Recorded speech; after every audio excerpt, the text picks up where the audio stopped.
Judas, el traidor, su personalidad. Mientras él aún hablaba, se presentó una turba.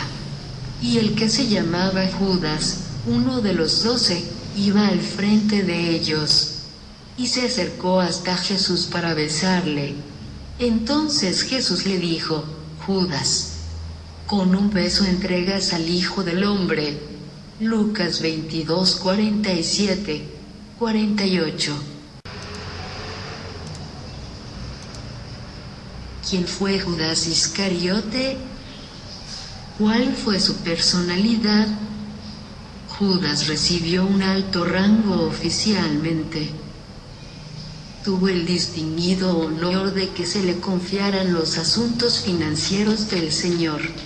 Y esto, después de todo, no significaba tener un rango menor.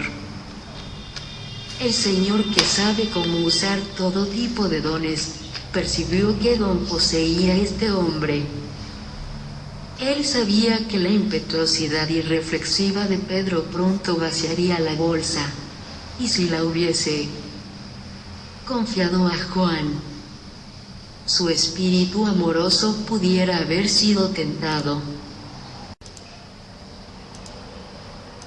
No hay duda que Judas era la persona más juiciosa e idónea para ocupar el puesto. Observarán que el carácter de Judas era abiertamente admirable. Era muy discreto. Ni la menor mácula contaminaba su carácter moral. En la medida que otros pudieran percibirlo, no era jactancioso. Como Pedro, él estaba lo suficientemente libre de la temeridad que exclama Pedro: aunque todos se escandalicen de ti, yo nunca me escandalizaré. Mateo 26, 33. No hace preguntas ociosas. El Judas que hace preguntas es no el Iscariote, Judas. Él recibe la verdad conforme le es enseñada, teniendo razones de oro para hacerlo. No se entrega a los deseos de la carne o a la vanagloria de la vida. Siempre mantiene un perfil bajo. Ninguno de los discípulos sospechaba que era hipócrita. Preguntaron en la mesa: ¿soy yo, Señor? No preguntaron nunca: ¿es Judas el traidor, Señor? Ya lo sospechaba. Es cierto que había estado hurtando por meses, pero lo hacía en pequeñas cantidades.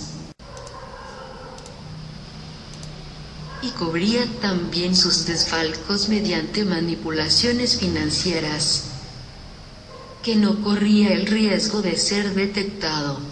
Judas fue, en su vida conocida, una persona muy admirable. Su llegada a nuestras iglesias hoy en día habría generado una intensa satisfacción. «Qué persona tan discreta e influyente», dirían los diáconos. «Sí», respondería el ministro. «Qué adquisición para nuestros comités, si lo pudiéramos elegir para algún puesto. Sería de eminente servicio para la iglesia».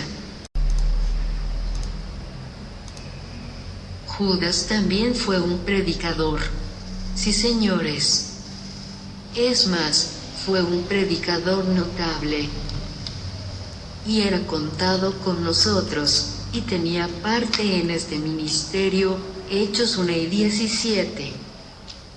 Dijo el apóstol Pedro: él no fue simplemente uno de los 70. Había sido seleccionado por el propio Señor Jesús como uno de los 12 apóstoles. Fue un miembro honorable del colegio apostólico. Sin duda había predicado el Evangelio de tal manera que muchos habían sido alegrados por su voz. y había recibido poderes milagrosos, de tal manera que, a su palabra,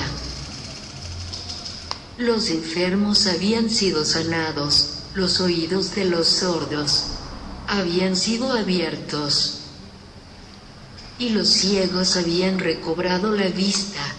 Había echado fuera los demonios de otros. Judas era un hombre con una conciencia. No podía darse el lujo de no tener conciencia. No era un saduceo que pudiera tirar la religión por la borda. Poseía fuertes inclinaciones religiosas.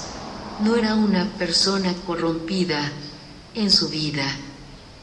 Nunca había gastado un par de pesos en el vicio. No se trata que no amara el vicio, sino que amaba más el par de pesos. Ocasionalmente era generoso, pero lo era con el dinero de otras personas. Vigilaba muy bien su magnífico cargo, la bolsa. Tenía una conciencia, repito, y fue una conciencia feroz una vez rota la cadena. Pues fue su conciencia la que le impulsó a ahorcarse. La avaricia predominaba sobre la conciencia.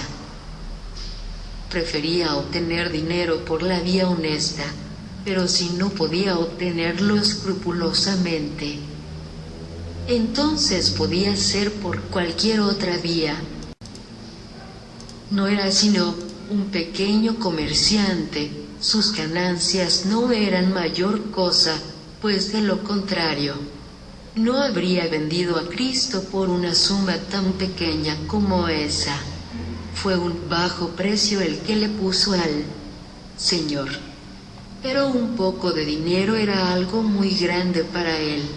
Había sido pobre. Se había unido a Cristo con la idea de que pronto sería proclamado Rey de los judíos. Y entonces se convertiría en un noble y sería rico. Pensando que a Cristo le tomaría algún tiempo alcanzar su reino, comenzó a tomar dinero poco a poco, lo suficiente para ir creando una reserva. Él buscó su propia tentación. No esperó que el diablo viniera a él fue tras el demonio. Él acudió a los principales sacerdotes diciendo, ¿qué me queréis dar? Esta no es la forma típica de comerciar de la gente. Ellos establecen su propio precio. Judas pregunta, ¿qué me queréis dar?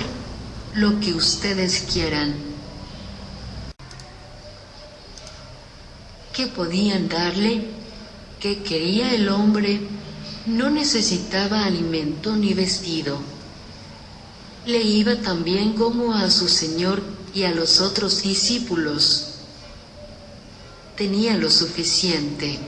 Él tenía todo lo que sus necesidades podían requerir, y sin embargo, preguntó, ¿qué me queréis dar? ¿Qué me queréis dar? ¿Qué me queréis dar? Ay. La religión de algunas personas está cimentada sobre esa pregunta, ¿qué me queréis dar? Asistirán a la iglesia si hay sanación, prosperidad, que se puedan recibir allí. Pero si recibiesen más por no ir, entonces no irían.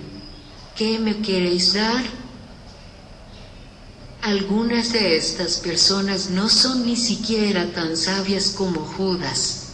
Judas traicionó a su Señor con un beso. Así es como lo hace la mayoría de los apóstatas. Siempre es con un beso.